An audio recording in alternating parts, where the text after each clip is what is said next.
A calendar table is like a helper table that contains all the dates for specific period. It helps to analyze data over time. Here's why it's important. For time-based calculations, Power BI has special functions like year-to-date, last month sales, or compare sales with last year. These functions need a calendar table to work properly. Analyze data by year, month, or week. With a calendar table, you can easily group data by year, quarter, month, or even weekdays. For example, you can quickly see sales by year, sales by quarters, sales by months, sales by weekdays. Fill missing dates. Sometimes your data might have missing entries for specific dates. For example, no sales on weekends. A calendar table fills the gaps so you can see a complete timeline. Make a custom filters. You can add things like fiscal years if your business year starts in July, not January. Easier comparisons. A calendar table helps compare sale of this month with the sales of last month, profit of this year comparing with the profit of last year. So this kind of calculations need a calendar table.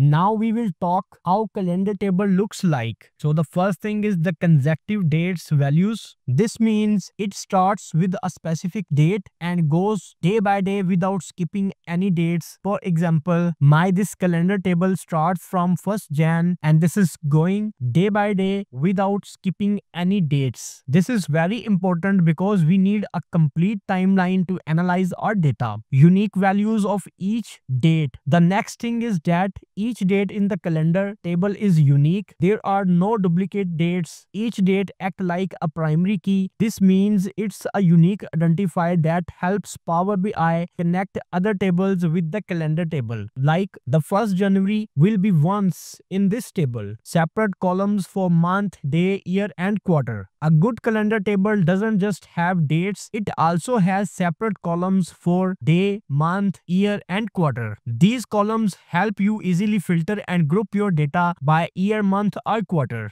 Build relationships. Finally, the calendar table is used to build a relationship with other tables. For example, in this case, you can see I'm having the calendar table here and this is my sales table. I will connect this unique date from the calendar to the date of my sales table. My calendar table is dimensional table. It is having the unique values and my sales table is a transactional table, and in this I'm having my repeat values. So these both dates are connected with one-to-many relationship. This one mean one and this static mean many. So make sure you are in table view. First of all, you have to select this new table. Now in the formula bar, type this code calendar is equal to calendar auto parenthesis open and parenthesis close. This code will create a calendar table based on the dates in your sales data. If you have sales data from 2021 to 2023, this table will include all the dates between those years. But right now, this data starts from January 2024 till December. So my calendar table having dates for only this year. Now we will add some new columns to this calendar table. Each column will give us a different part of the date like day, month, year, and more. Let me show you one by one. So first of all, I'm going to select new column and type day is equal to day. In day, I will be putting calendar date dot date. This code takes the date from our calendar table and give us the day number. Next, to get the month number, type this code in new column. Add column, month is equal to month.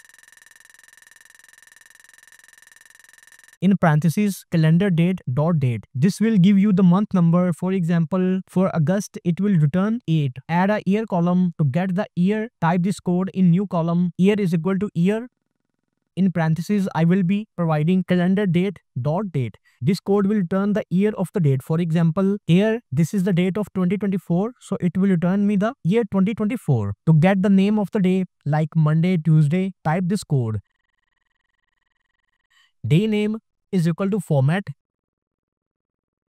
calendar date dot date comma, and in inverted commas I will be providing 3 times D. This code will return the short name of the day. For example, Monday will show us as MON. If I will be providing 4 times D here, it will give me the complete name of the day. Next one is month year column. Now let's create a month year column for better reporting. Type this code month year is equal to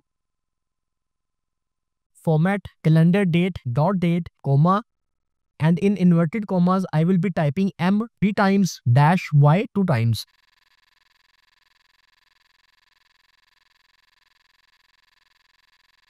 To calculate the quarter of the year, type this code. Quarter is equal to quarter. In parentheses, I will be providing calendar date dot date. This code will return the quarter of the date. For example, if the month is in August, it will show you 3 because August is the third quarter. Finally, to get the week number, type this code. Week num is equal to week num. In parentheses, I will be providing calendar date dot date. This will give you the week number of the year. For example, the first week of January will be 1 and so on. So we have created these columns in the calendar table for now, but this is just the beginning. There are so many more columns we can add here to make our analysis even better. As we move forward in this playlist, I will keep updating this calendar table with new and advanced columns. Stay tuned for more episodes where we will learn step by step and make your Power BI skills stronger. If you like this video, don't forget to like, share and subscribe to my channel, and see you in the next episode of this incredible playlist. Goodbye and take care.